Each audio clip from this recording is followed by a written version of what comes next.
Friends, আজকে রাতে হচ্ছে পরোটা আলু চচ্চড়ি করবো। তো দেখো আমি প্রথমে আটার ময়দা মিক্সড করে মেখে নিয়ে রেখে দিয়েছি।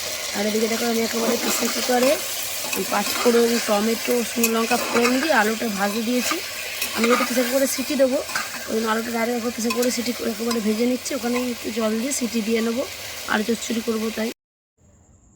এবার আমি এগুলোকে এক এক করে সব বেলে নেবো পরোটার আকারে। দেখো আমি একটা একটা করে পরোটার আকারে বেলে নিচ্ছি। দেখো আমি একটা একটা করে পরোটা সব ভেজে নিচ্ছি। ফাইনালি ভাজা হয়ে গেছে। দেখো অল্প অল্প করে আমি এটা ভেজে নিচ্ছি, তারপর আমি তেল দিয়ে ভাজবো। আমার মোটামুটি 3টে সেকা হয়ে গেছে, আরও কিছু বাকি আছে, সেগুলো সব করে নেবো।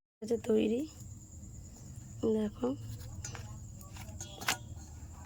সব পরোটাগুলো আমার রেডি হয়ে গেছে। রেডি হচ্ছে পরোটা আর সাদা আলু চচ্চড়ি করেছি, আর সঙ্গে একটু বোঁদে। তো আর তোমরা কে কী দিয়ে ডিনার করছো কমেন্ট করে জানিও। আজকের মতো টাটা, গুড নাইট সবাইকে।